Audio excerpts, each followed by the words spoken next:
representatives of the Russian armed forces also talked about the situation in East Ghouta, from which they say 47,000 civilians have fled in the last several weeks. They say there's a huge operation, humanitarian operation underway. 3 convoys of aid have gone into Ghouta as well, and they say the UN representatives on the ground in East Ghouta have praised the Russian and Syrian effort in relieving the situation there, providing food and other aid for civilians in need. They also say that armed groups in East Ghouta, as well as Islamists, have expressed their desire to leave East Ghouta for Idlib, for other locations, once their sponsors give the green light. Well, these are the latest pictures from one of those humanitarian corridors. Crowds of people are using the escape route to reach government-controlled areas. Over 44,000 people have managed to flee from Ghouta so far. It's the biggest single exodus since fighting escalated last month. The first to make it to safety were children, women and the injured, according to the Russian Defense Ministry. They were given basic supplies when they reached the government-controlled side of the corridor. Here's how they described life under militant rule.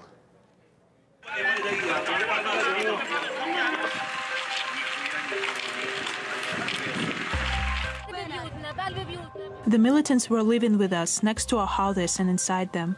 They would open a road amongst the houses to be able to move. They would not leave, and we did not dare to say, "Get out."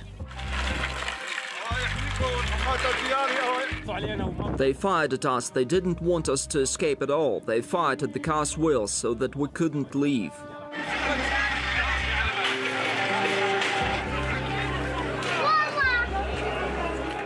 We had no food or water. There are 10 of us, and we could not buy a kilo of flour. We were starving. We wanted to escape, but they wouldn't let us. We fled against their will, so they fired at us, and half of the people were shot. Look at our children, bare feet, hungry, and without clothes. But the militants showed no mercy.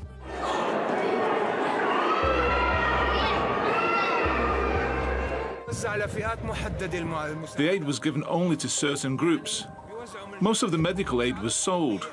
It was from humanitarian agencies and the UN and was distributed in Ghouta under the supervision of our government. But the militants were selling it.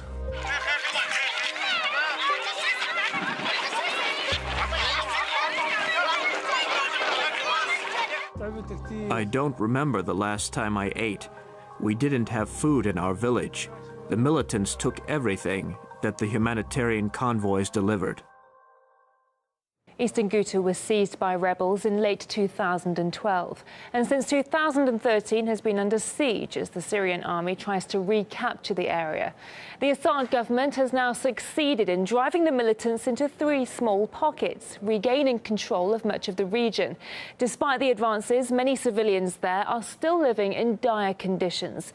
Political analyst and author Phyllis Bennis told us the humanitarian crisis will be felt right across the Middle East. There is no place for them to go. The country of Syria has been decimated by these 7 years of war, and people have been moved from one place to another looking for safety and not finding it.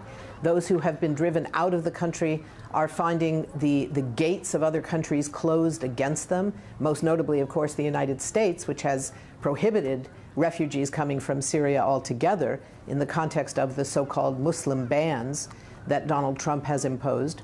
But even the countries closer, the countries right in the region who are already taking care of hundreds of thousands, in some cases more than 1 million refugees.